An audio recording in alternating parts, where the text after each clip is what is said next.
They fire on only one engine, they use a simulator like this. It contains an exact replica of a Hercules cockpit and costs over 10 million. In here, Mark could hand over the controls to his speakeasy co-pilots. First up, Paul, who made himself comfortable in the captain's seat, ready for his first ever flying lesson. What you need to think about is keeping the aircraft straight on the runway first of all. When we get up to a certain speed, all you're going to do is pull back on this control column and you're going to lift off, nice and easy. The main thing with the aircraft is nice gentle movements. What we're looking at then for the takeoff is sitting on the brakes. I'll hold the brakes on for you, okay? With holding the brakes on, we'll put the power up so you're up to a decent amount of power before we go. We'll hold that on the brakes. When we got power set and everybody's happy, release the brakes and we go. And you try and keep the aircraft straight using the rudders, okay? And you'll feel the control column start to move up towards you.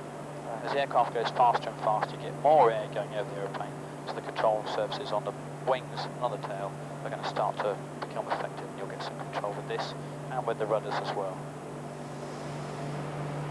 That's us going up on the motion, so we've got the hydraulic legs underneath you saw on the way in. They're now up on motion as well. Okay, so very simple. We're going to hold it on the brake, so if you slide your feet forwards, okay, and you should feel right at the top of the rudder pedals, you should feel some brakes. If you push down on those, okay, feel that push down? Feel that? Yeah, push it down, keep the rudders in the middle, okay, so that's push down. Okay, keep your left hand on the control column, okay, nice and light.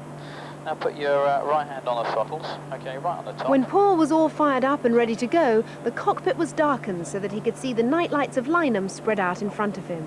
This simulator really is like the real thing. Mark was there to give him a hand, but really it was now all down to Paul. At the same place. That's the theory I've been told anyway, it doesn't work for me. Put the power levers a little bit. About there-ish, a bit to the right. See the landing lights on, please. Look at that, beautiful.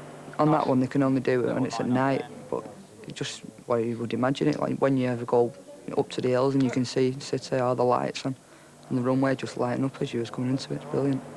Start putting back, and go to the right. Start putting back, keep putting back, and pull the power levers all the way back. Roll to the left.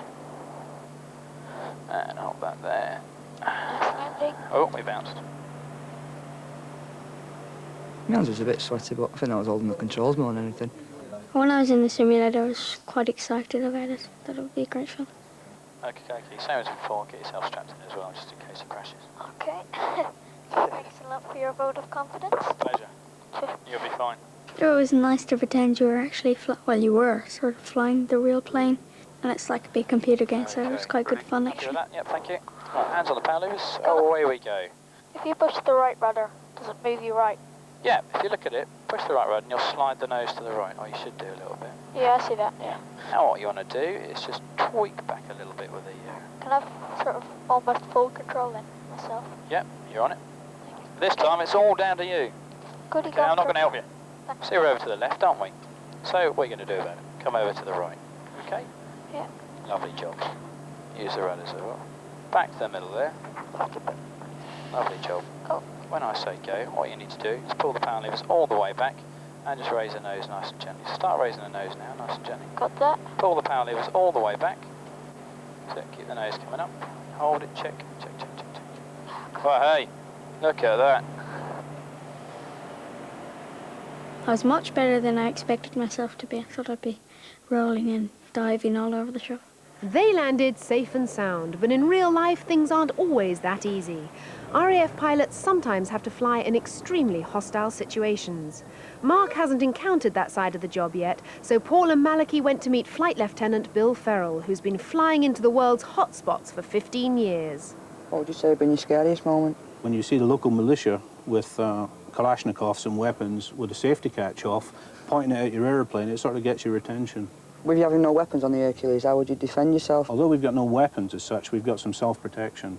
But the real answer is we run away. Have you ever come seriously close to crashing?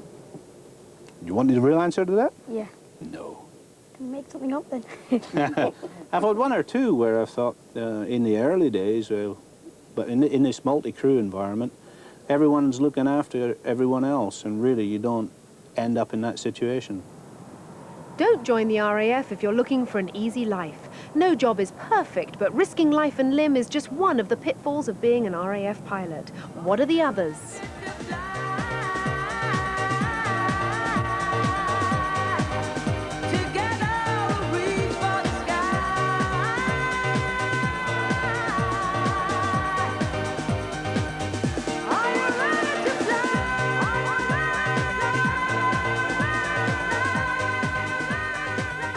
The other thing is right in the middle of the summer, running around in our chemical suits for 2 and 3 days at a time, it can sometimes be a bit of a drag, but it's a necessary evil. As a member of the armed forces, you are never allowed to forget that if the worst happens, like the outbreak of biological or nuclear warfare, it will be you on the front line. Every 6 months, pilots have to struggle into these isolation suits for a series of tough survival exercises, which may go on for days. If you had to put it on your own, I should imagine it was quite difficult. Probably after a while you get uncomfortable and sort of claustrophobic. But if it saved your life, it'd be worthwhile doing. With lives at stake, safety and skill are top of a pilot's list of priorities. And no matter how experienced you are, there is always someone looking over your shoulder, ensuring that you're up to scratch. Although I'm an instructor pilot here at Lynham, if I don't, for some reason, fly for 28 days, I have to go and fly with another qualified pilot.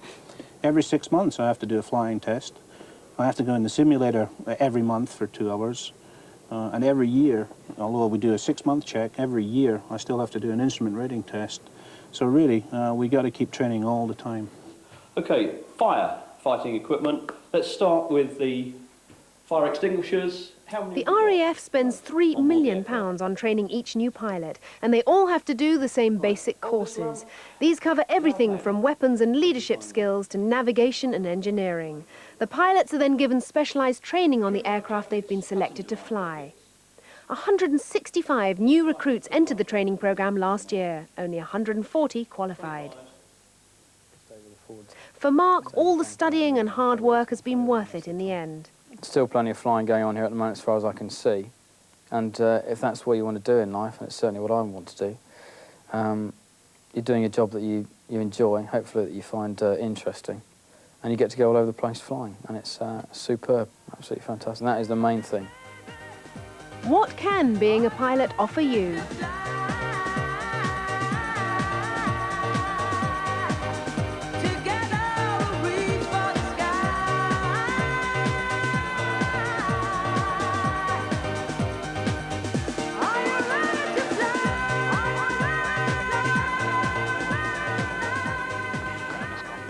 But as Mark said, the biggest perk of the job is the flying itself. So Malachi and Paul rounded off their investigation by taking to the skies to watch Mark at work in the cockpit of a Hercules.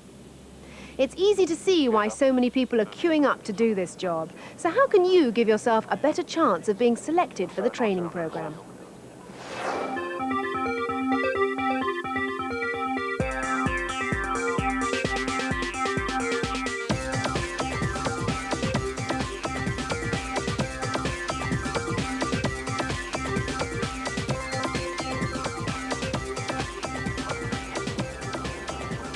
Finally, Paul and Malachi were at the very centre of a pilot's life. Just watching what everyone was doing, how they was concentrating, and that was really good. They have like a canopy at the top, like a bubble, which you could look out of, and that gives you a view all over the plane. Runway 25, straight outbound from the beacon.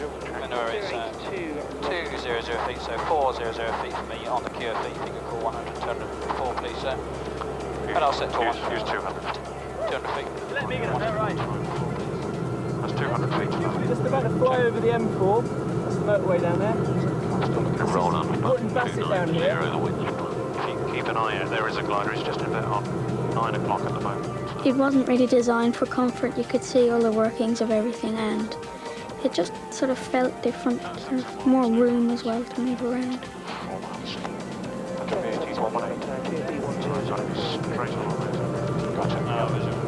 There's a gliding airfield down there. Yeah. Just hold 290. How far out from Lynham then was that? Just heading back into Lynham now. You're about 3 miles south of the finish, and the Greenland is still to come.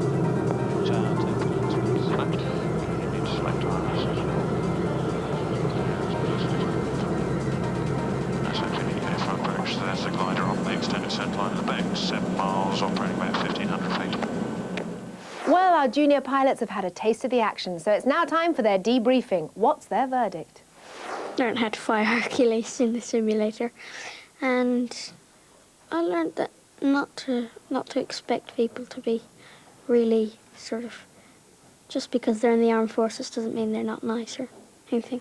They're always going on about dying for a pint, so sounds okay.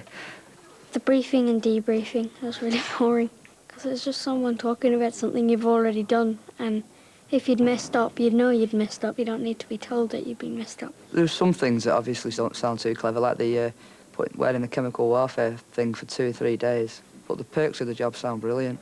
Really. I mean, the facilities in the gym was better than any proper gym that I've seen. It was brilliant.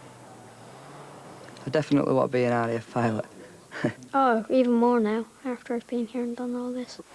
Well, it looks like our 2 boys are going to go for it. But you know, being an RAF pilot is no longer just a job for the boys. In fact, earlier this year, 27-year-old Jo Salter made history as the first woman to qualify as an RAF combat pilot. She flies Tornadoes for the famous Dambusters 617 Squadron, and she's already served in the Gulf. Now, personally, I'd rather keep my feet very firmly on the ground. But if you would like more information on how to become an RAF pilot, you can send for our Speakeasy Fact Pack. Details after the show. Well, we'll be back next week with 2 more teenagers who'll be taking a glimpse behind the scenes of their dream job. So I'll see you then. Don't forget.